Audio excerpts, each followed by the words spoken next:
So if you listen to us for any length of time, you would know that we are avid watchers of the 90 Day Fiance franchise. Yes, we're that sick and twisted. We love that show. Why, And you know I what's do not really know. weird? What's really weird is I would have to say that I could brutally defend it up until about 2 years ago. And after God, that, they just got weird. right, after that, they just started doing weird stuff that I can't really defend. Not a single couple is relatable. So it's just like, there it is. God, I'd rather have Big Ed and Liz back. So, like, there's this new one, and they have different franchises, right? And so this one is the Before the 90 Days. And they have this couple, and he lives in South Africa. And is he Muslim? He's also Muslim. Lives in South Africa. He's from Dash. And he's from Bangladesh. His dad is very strict about their religious beliefs and everything. And so he's been chatting with this American chick, and she comes to South Africa to meet him and brings her ex-boyfriend. Yeah. Ellen didn't tell him. When they arrived, she was like, okay, you go hide now. I'll see you at the hotel. Crazy, right? Like, I don't understand who thinks it's okay to bring your ex on the trip where you're meeting someone, your new hope to person propose for the to first you. time. I don't entirely understand why you would bring your ex anywhere near your current relationship. Yeah, it's a little bit more than senseless, if you ask me. Well, why does her brand new man need to be subjected to her ex, friends or not, immediately upon meeting her in person? It all could have been avoided if she just had told him that that's what she was planning to do, and he could have told her his feelings about it. You're right. But I think when people bring you to a situation like, okay, we're going to be going to California to visit the kids. If I set something up, now other than like a surprise party, that would be a different story. But like, if I set something up and didn't tell you and had you come and be caught completely off guard, right? I don't think that's right. And we're married. I just don't think that's right. It doesn't give you a chance to consider, do you even want to be involved in that? How will you respond to it? Prepare myself. Can I dress better because it's coming? Can I dress more comfortable because I know that's what I'm going to need? Who knows? You can't be prepared if you don't know you're going to be in the situation you need to be prepared for. You're telling me bringing your ex to South Africa to meet the guy you hope to propose to you is the same as telling your date to dress up nicely and then taking her on a hike in stiletto heels? Yeah. I see. It's akin to actually not telling her anything about what you're doing on the date and then seeing what she's dressed and taking her somewhere that it totally is inappropriate for the way she's dressed. 100%. They're not even the craziest couple in this season, though. I mean, take a look at the woman who went to Croatia to meet a dude who had zero interest in being anywhere near her. Through an app.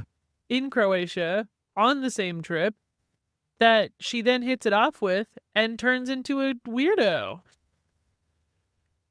Yeah, that one is complicated if you ask me. And I don't think the dude was being completely honest with some of his answers.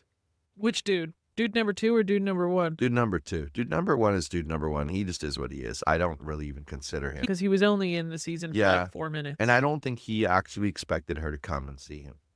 I think he was shocked. I think he just liked the attention and had another girlfriend. Yeah, I agree. Or boyfriend. I mean, whatever Right. floats his... I guess a faraway girlfriend makes an excellent beard. He had another partner. Yeah. Number 2 guy, he's just a little sus. Like, he took a video of her while they're having sex without telling her. Now, granted, allegedly, now she didn't deny it. So They must have talked about it beforehand. And probably what it was more of a thing of is, well, how would you feel about it? Oh, I don't know. I might be willing to try it. Well, when you say something like that, that doesn't mean go ahead and record behind their back. Give him the credit for telling her right after. And then deleting it. But you still did it. Well, she said she watched him do it. Make it into the cloud. I've even one better for you. Did she remember to make him go to his deleted videos and actually delete? Most people aren't so nefarious. But like, he tried to justify everything that he did, and he just came off sounding like a scumbag, really, in Right. my opinion. Totally. Like, it took me very little time to side with her, and I don't really even like her.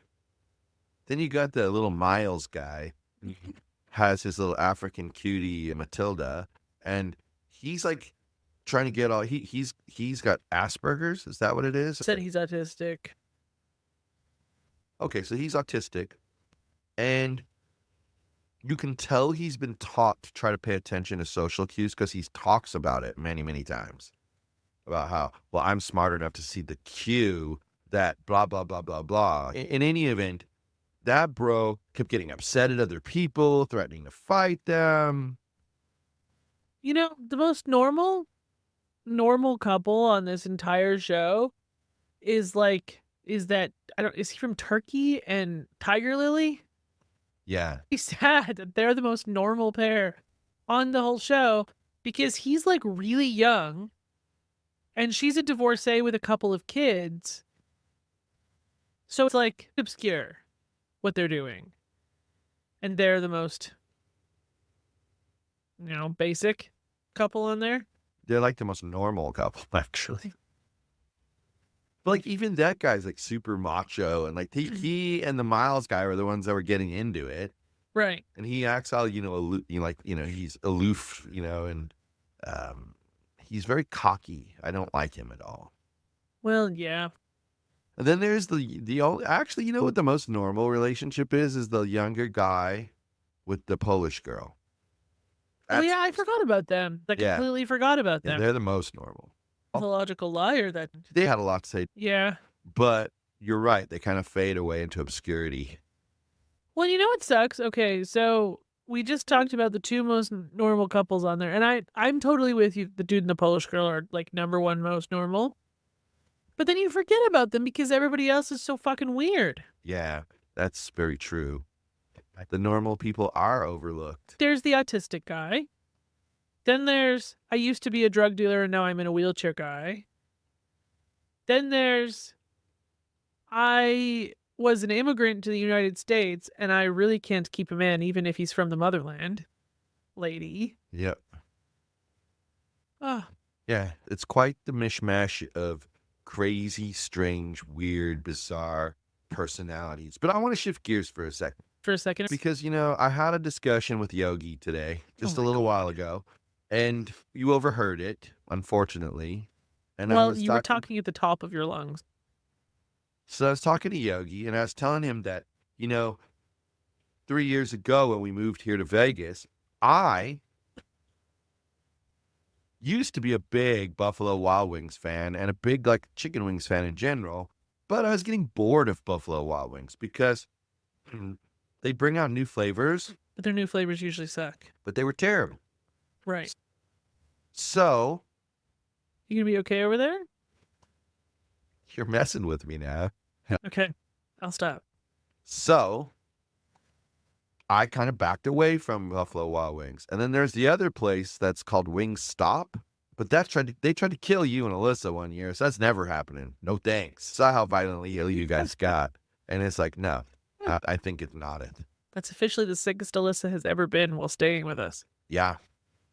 I felt so bad. Then we ended up, when we moved here, what do? Lo and behold, we live like stone's throw from a Buffalo Wild Wings. I think one of the biggest problems with Buffalo Wild Wings is the service. Literally across the street, and it took 45 minutes to get here tonight. But we found Wing Zone.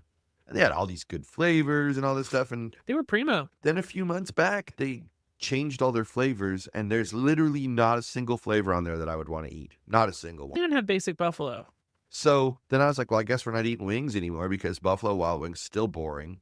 The only one I would ever eat is the Buffalo Dry Rub. But then for some reason, tonight I was kind of in a wingy mood. She chose, out of two wingy places, she chose the one that we knew, which is, of course, B-Dub-Dubs. And I had something called spicy garlic, a wet, sticky, nasty, disgusting sauce that's on the wings, and I hate my hands being dirty when I eat. I hate it. Call me what you want. Call me prima donna. Call me prissy. I don't care. Nutcase is the word I generally go. I don't care. I don't like it. Mitchell doesn't like it either, by the way. We are two peas in a pod. But that was such a good tasting wing, and I forgot to get it as well done. And it was really well cooked. Probably would have killed it if they had done it well done, unfortunately. But it was so tasty, and I'm shocked. Finally, a new flavor at Buffalo Wild Wings that was halfway decent. Well, that's crazy. It's not that crazy. But you just called me crazy, so you throw that word around like it's, going out of style. Got our eyes on you. Okay.